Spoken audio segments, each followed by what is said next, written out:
Hello friends, स्वागत है आप सभी का हमारे यूट्यूब चैनल पर। आशा करते हैं आप सभी स्वस्थ होंगे। आज हम कक्षा 5 की प्रकृति की जो कार्यपुस्तिका है उसका पाठ 14 जल के गुण एवं जल प्रदूषण आपको कराएंगे। वीडियो के अंत तक बने रहिएगा। अगर आपको वीडियो पसंद आई तो आप कमेंट बॉक्स में हमें लिखकर भेज सकते हैं। शुरुआत करते हैं। अपनी कक्षा में चर्चा करके लिखिए कि आपने दैनिक जीवन में सरलता से पानी के बहाने की व्यवस्था किन किन जगहों पर हुई देखी है। अपने गांव में, स्कूल में व घर का पानी, नहरों का पानी, तालाब की व्यवस्था आदि जगहों पर की हुई देखी है। एक बॉक्स में लाल रंग का पानी रखा गया है। ये बॉक्स दिखाया गया है, इसमें लाल रंग का पानी रखा गया है। अब इस पानी को इस बॉक्स से 4 गुना बड़े बॉक्स में रखा जाता है, तो वह बॉक्स अब कैसा दिखाई देगा। देखिए, पानी है, पानी जो है वो एक द्रव है और द्रव का जो है निश्चित आयतन तो होता है पर आकार निश्चित नहीं होता है, आकार अनिश्चित होता है। तो इसलिए इसका आंसर हो जाएगा ब। निम्नलिखित में से द्रव पदार्थ की क्या विशेषताएं हैं। आयतन और आकार निश्चित होता है, गलत। आयतन निश्चित होता है, आकार अनिश्चित होता है, ये बिल्कुल सही हो जाएगा। आयतन और आकार दोनों अनिश्चित होते हैं, ये गलत है। इनमें से कोई नहीं है, तो इसका उत्तर हो जाएगा दूसरा। निम्नलिखित में से कौन सा पदार्थ पानी में घुलनशील है, तो इसका उत्तर हो जाएगा बालू, नमक, ईंट और पत्थर। तो नमक पानी में घुलनशील है। आपकी कक्षा में दी गई गतिविधि के आधार पर पानी में विलय तथा अविलय वस्तुओं के नाम बॉक्स में लिखिए। देखिए, चीनी है, पानी में पूरी तरह घुल जाएगी। उसके बाद चीनी पानी में घुलने के बाद रंग नहीं बदलता है। लकड़ी का बुरादा है, पानी में घुलनशील नहीं है, और लकड़ी का बुरादा यदि पानी में डल जाए तो रंग भी नहीं बदलता है, रंग बदल जाता है। जैसा लकड़ी का बुरादा होता है वैसा हो जाएगा। फिटकरी है, फिटकरी पानी में घुलनशील है और पानी का रंग बदल जाता है फिटकरी घुलने से।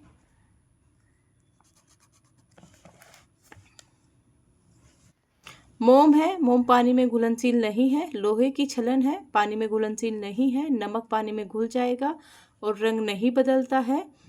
रेत, रेत पानी में नहीं घुलेगा और रंग भी बदल जाता है। अब देखिए, पानी से भरे हुए एक गिलास में 5 चम्मच चीनी डालने पर वह घुल जाती है। क्यों? क्योंकि समान प्रकृति वाले पदार्थ में घुल जाते हैं। चीनी जल में घुलनशील है। निम्नलिखित विलय और अविलय पदार्थों को वर्गीकृत कीजिए। विलय वे होते हैं जो घुल जाएंगे पानी के अंदर, अविलय जो नहीं घुलेंगे। मिट्टी का तेल, चीनी, दूध, नमक, उबले हुए चने, कांच, चूना, चौक, साबुन, मोम, चाय की पत्ती, हल्दी, कॉफी, बेकिंग सोडा, चावल, आटा, घी, नींबू का रस और गुड़। तो सबसे पहले बात करते हैं विलय पदार्थ की। तो चीनी, दूध, नमक, नींबू का रस, गुड़, साबुन, कॉफी और बेकिंग सोडा जो है आपके विलय पदार्थ हो जाएंगे। अविलय पदार्थ की यदि हम बात करें तो मिट्टी का तेल, उबले हुए चने, कांच, चूना, चौक, मोम, चाय की पत्ती, हल्दी, चावल, आटा, घी, ये आपके अविलय पदार्थ हो जाएंगे। आपकी कक्षा में दी गई गतिविधि के आधार पर पानी में तैरने वाले व डूबने वाली वस्तुओं के नाम लिखिए। पानी में तैरने वाली वस्तु है कागज, पेड़ की पत्ती, पंख, लकड़ी, प्लास्टिक की खाली बोतल, डिब्बी आदि। पानी में डूबने वाली वस्तु लोहा, चौक, कंकड़, पत्थर, सभी भारी वस्तुएं पानी के अंदर डूब जाती हैं। निम्नलिखित वस्तुओं को पानी में तैरने वाली तथा डूबने वाली वस्तुएं वर्गीकृत कीजिए। पानी से भरी हुई प्लास्टिक की बोतल, लकड़ी की छड़, सेब, हवा भरा हुआ बैलून, खाली गुब्बारा, खाली प्लास्टिक की बोतल, लोहे की कील, रबड़ की गेंद और कॉर्क। पहले बात करते हैं पानी में तैरने वाली वस्तु की। लकड़ी की छड़, हवा से भरा हुआ बैलून, खाली गुब्बारा, खाली प्लास्टिक की बोतल, रबड़ की गेंद और कॉर्क, ये सभी वस्तुएं पानी में तैरने वाली हैं। अब बात करते हैं पानी में डूबने वाली वस्तुएं। लोहे की कील, सेब, पानी से भरी हुई प्लास्टिक की बोतल।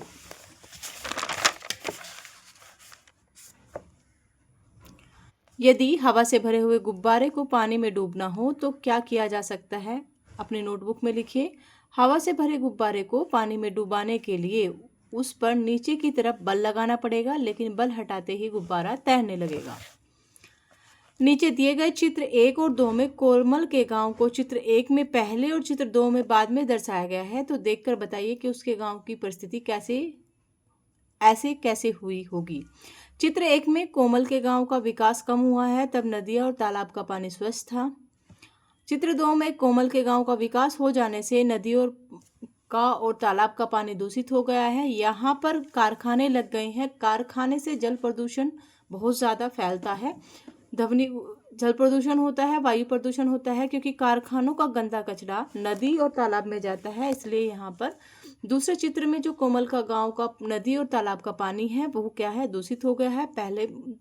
पहले चित्र में कोमल के गांव का जो तालाब का और नदी का पानी है वो स्वच्छ है। नीचे दिए गए चित्र को देखकर बताइए कि मनुष्य को किन किन गतिविधियों के कारण जल प्रदूषण होता है। कारखाने से निकलने वाला कचरा, यहाँ पे जो चित्र दिया गया है, पानी में डालने से, जानवर नहलाने से, कपड़े धुलने व बर्तन धुलने से आदि से जल प्रदूषण होता है। अपनी कक्षा में चर्चा करके बताइए कि जल प्रदूषण को रोकने के लिए क्या क्या करना होगा।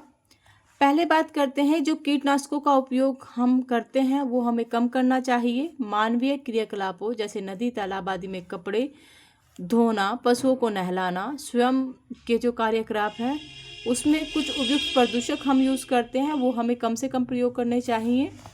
जमीन के नीचे मिट्टी के कणों और चट्टानों के टुकड़ों के बीच पानी होता है, तो निम्नलिखित में से कौन सी प्रक्रिया जल को प्रदूषित कर सकती है। बीजारोपण, बीजारोपण से प्रदूषण नहीं होता है। खरपतवार का बढ़ना, खरपतवार बढ़ने से भी प्रदूषण नहीं होता है।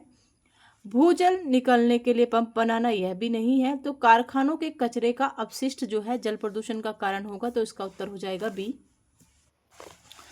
मलेरिया और डेंगू किस मच्छर के काटने से होता है। मलेरिया जो होता है मादा एनोफिलीज मच्छर के काटने से होता है, और डेंगू जो होता है वो एंडीज मच्छर के काटने से होता है।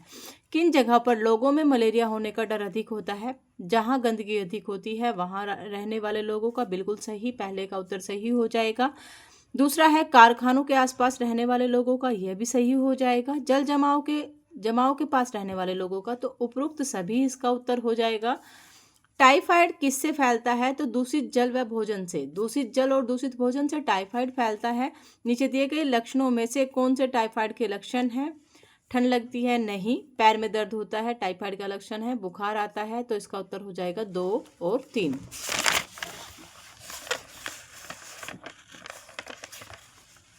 मलेरिया से बचने के लिए निम्न में से जो उपाय करना चाहिए उसके सामने सही का निशान लगाइए। सोते समय मच्छरदानी का उपयोग नहीं करना चाहिए, बिल्कुल गलत है। सोते समय मच्छरदानी का उपयोग करना चाहिए, ये मलेरिया से बचाव के लिए बहुत अच्छा है।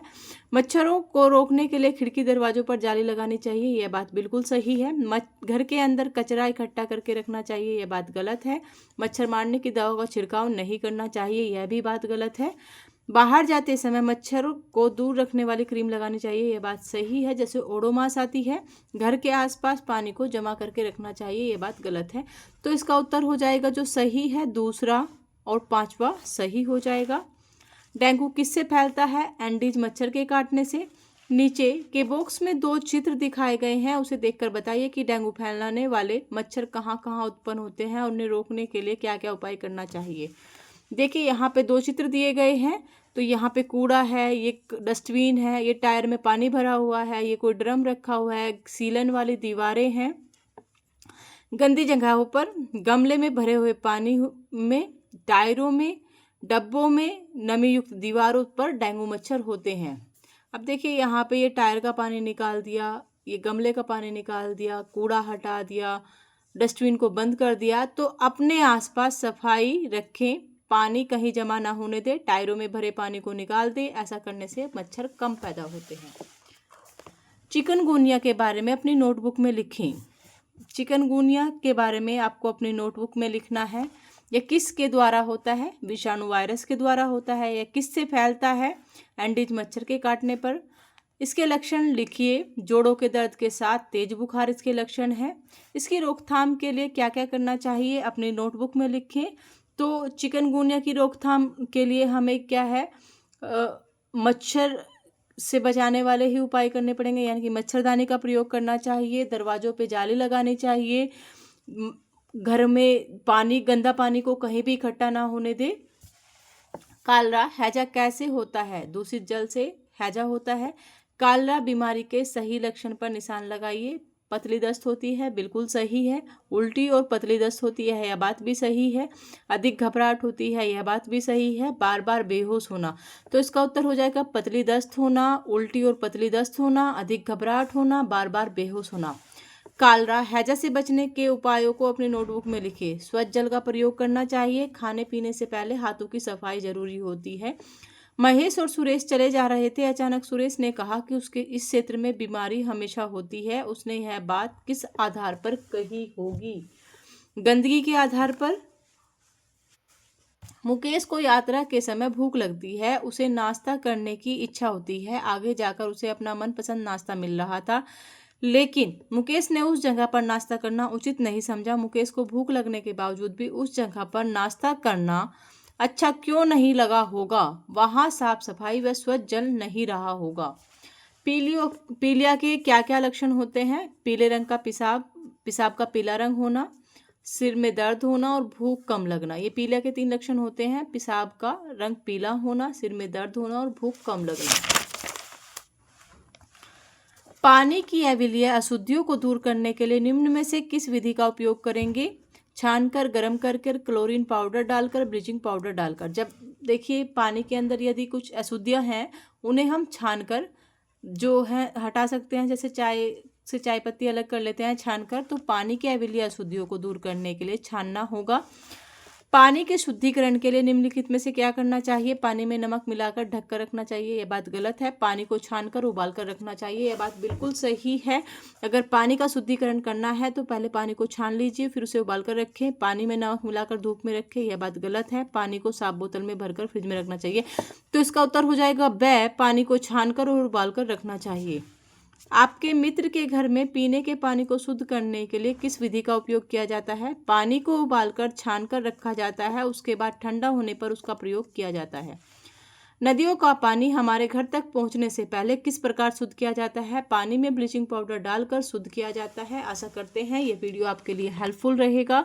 अगर आपको वीडियो पसंद आए, वीडियो को लाइक कीजिएगा, चैनल को सब्सक्राइब कीजिएगा, अपने दोस्तों के साथ ज़्यादा से ज़्यादा शेयर कीजिएगा। धन्यवाद।